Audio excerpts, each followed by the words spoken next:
নমস্কার বন্ধুরা, কিচেন টেকনিকে আপনাদের সবাইকে স্বাগত। আমি মধুমিতা। শীতের সময় বেগুনের যে কোনো রেসিপি ভীষণ ভালো লাগে, বিশেষ করে বেগুন পোড়া। গরম গরম বেগুন পোড়া ভাত কিংবা রুটির সাথে তো অসাধারণ লাগে। খুব সহজে ও কম সময়ে বেগুন পোড়া তৈরি হয়ে যায়। আমি বাড়িতে বেগুন পোড়া কিভাবে বানাই চলুন আপনাদের দেখিয়ে দিই। ভিডিওটি শেষ পর্যন্ত দেখবার অনুরোধ রইল। আসুন দেখে নেওয়া যাক বেগুন পোড়া রেসিপি। নিয়েছি দুটো মিডিয়াম সাইজের বেগুন। বেগুনগুলো একটু ভালো করে দেখে নেবেন যাতে কোনো রকম পোকা না থাকে। এরপর বেগুনের গায়ে সামান্য সর্ষের তেল মাখিয়ে নেব। এতে করে বেগুনটা খুব ভালোভাবে পুড়বে আর গায়ে থেকে খোসাটাও সুন্দরভাবে ছাড়িয়ে যাবে। দেখুন দুটো বেগুনে আমার তেল মাখানো হয়ে গিয়েছে। এরপর একটা ছুরির সাহায্যে বেগুনের গায়ে ছোট ছোট করে কেটে দেব। কেটে নেওয়া অংশের মধ্যে আমি একটা করে রসুনের কোয়া দেব। এতে করে রসুনের সাথে বেগুনটা পুড়লে খুবই সুন্দর একটা ফ্লেভার আসবে।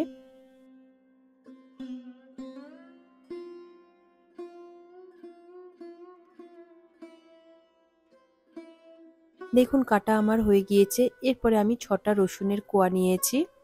কোয়াগুলো একে একে আমি ওই বেগুনের কাটা অংশের মধ্যে দিয়ে দেব। তবে আপনারা চাইলে এর সঙ্গে কাঁচা লঙ্কাও দিতে পারেন। কাঁচা লঙ্কা পুড়িয়েও ভীষণ ভালো লাগে বেগুন পোড়া। আমি আর এর মধ্যে কাঁচা লঙ্কা দিলাম না, আমি আলাদাভাবে কাঁচা লঙ্কাগুলো পুড়িয়ে নেব।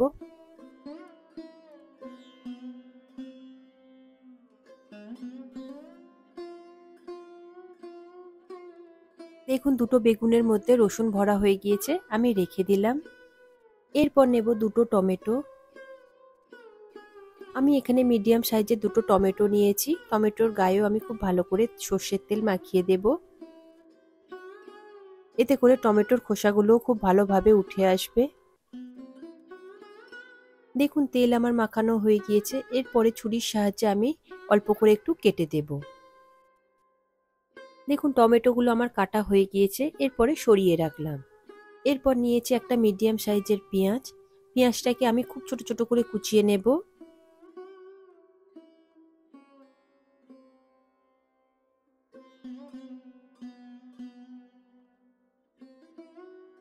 দেখুন পেঁয়াজ আমার কুচানো হয়ে গিয়েছে, আমি সরিয়ে রাখলাম। এরপর নিয়েছি 3টে কাঁচা লঙ্কা। আপনারা নিজেদের স্বাদ মতো ঝালটা দেবেন। কাঁচা লঙ্কাগুলো আমি আলাদাভাবে পুড়িয়ে নেব। এরপর গ্যাসের উপর আমি রুটি সেঁকা একটা জাল নিয়েছি। তার উপরে আমি বেগুনগুলো এবার দিয়ে দেব।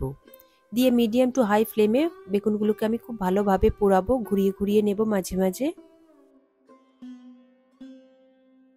দেখুন বেগুনটা এইভাবে ঘুরিয়ে ঘুরিয়ে পোড়াতে হবে, তা নাহলে একটা সাইড পুড়ে যাবে আর অন্য সাইডটা কাঁচা রয়ে যাবে। ভিতরটাও খুব ভালোভাবে সিদ্ধ হবে না।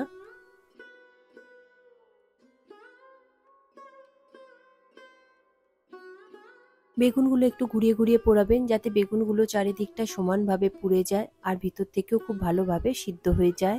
তবে বেগুনগুলো পোড়াতে 7 থেকে 8 মিনিট মতো সময় লাগবে।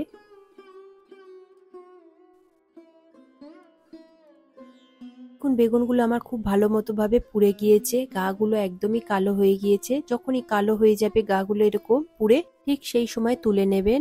আমার পোড়ানো হয়ে গিয়েছে, এবার একটা প্লেটে তুলে নিলাম। এরপর ওই নেটের উপর টমেটো দুটো দেব, দিয়ে খুব ভালোভাবে পুড়িয়ে নেব। তবে টমেটোগুলো মিডিয়াম টু হাই ফ্লেমে পোড়াবেন, তা না হলে ভিতর থেকে সিদ্ধ হবে না। সঙ্গে দিয়ে দিচ্ছি 3টে কাঁচা লঙ্কা। কাঁচা লঙ্কাগুলো আমি হালকাভাবে পুড়িয়ে নেব। এখন কাঁচা লঙ্কা আমার পোড়ানো হয়ে গিয়েছে।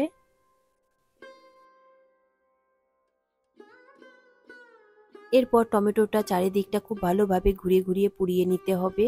তবে টমেটো বেগুন নামানোর আগে একবার চেক করে নেবেন যে খুব ভালোভাবে সিদ্ধ হয়েছে কিনা।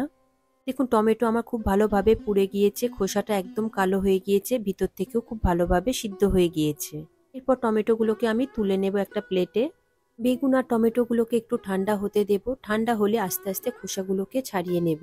তবে ঠান্ডা হলে খোসাটা খুব সুন্দরভাবে ছাড়িয়ে আসে। দেখুন বেগুন আর টমেটো আমার খুব ভালোভাবে ঠান্ডা হয়ে গিয়েছে। এরপরে আমি টমেটোটা আস্তে আস্তে দেখুন ছাড়িয়ে নিচ্ছি। কত সুন্দরভাবে খোসাটা ছাড়িয়ে আসছে। খুব সুন্দরভাবে সিদ্ধও হয়েছে, পোড়ানোও হয়েছে ওই জন্যে।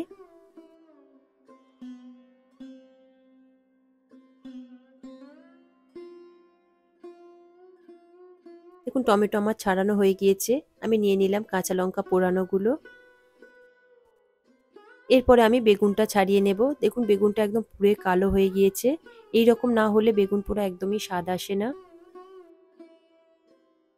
দেখুন বেগুনের খোসাগুলো কত সুন্দরভাবে ছেড়ে যাচ্ছে। গরম অবস্থায় খোসা ছাড়াতে যাবেন না, এতে করে খোসাটা ছাড়ায় না খুব ভালোভাবে।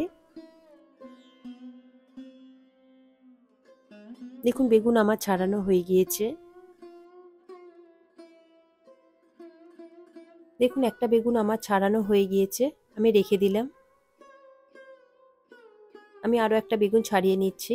দেখুন দুটো বেগুন আমার ছাড়ানো হয়ে গিয়েছে। এরপরে বেগুনের মুখের কাছে শক্ত অংশটা আমি কেটে বাদ দিয়ে দেব।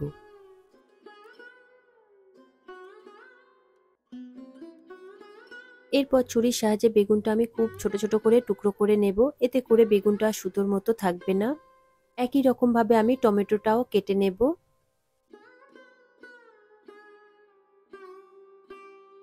দেখুন টমেটোটাও আমার কাটা হয়ে গিয়েছে। এরপর ভালো করে মেখে নেব। দেখুন রসুনটা আমার খুব ভালো মতো সিদ্ধ হয়েছে। এরপর আবারও একবার সবকিছু ভালো করে মেখে নেব।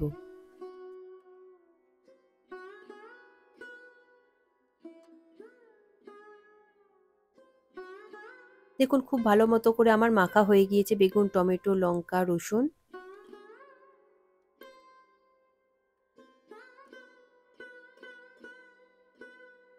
এরপর দেব কিছুটা পরিমাণ ধনেপাতা কুচি। তবে বেগুন পোড়াতে ধনেপাতা কুচি দিলে অসম্ভব সুন্দর একটা টেস্ট আসে। আর দেব স্বাদ মতো নুন। আর দেব 2 চা চামচ পরিমাণে সর্ষের তেল। তেল দিয়ে আমি খুব ভালো করে মেখে নেব।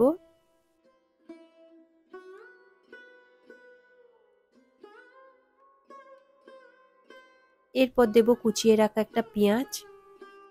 পেঁয়াজটা দিয়ে আমি আবারও খুব ভালো করে মেখে নেব।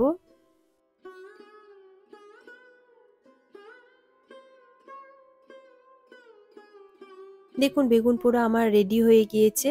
এরপরে আমি উপর থেকে 1 চা চামচ পরিমাণে একটু সর্ষের তেল ছড়িয়ে দেব। সর্ষের তেলে ঝাঁঝালো গন্ধটা বেগুন পোড়াতে অসম্ভব সুন্দর একটা টেস্ট আনে। এখন রেডি হয়ে গিয়েছে আমার বেগুন পোড়া রেসিপি। এই রেসিপিটা যদি আপনাদের ভালো লেগে থাকে অবশ্যই একবার বানিয়ে দেখুন। গরম ভাতের সাথে কিংবা রুটির সাথে অসাধারণ লাগে। যদি এই রেসিপিটা আপনাদের ভালো লেগে থাকে তাহলে লাইক শেয়ার করবার অনুরোধ রইল। সাথে এই রকম সব নিত্য নতুন রেসিপি পাওয়ার জন্য কিচেন টেকনিককে সাবস্ক্রাইব করে পাশে থাকার অনুরোধ রইল। তবে আজকের মতো এই পর্যন্ত, আবারও দেখা হবে অন্য কোনো রেসিপির সাথে। সবাই ভালো থাকবেন, সুস্থ থাকবেন আর ভিডিওটা পুরো দেখবার জন্য অসংখ্য ধন্যবাদ।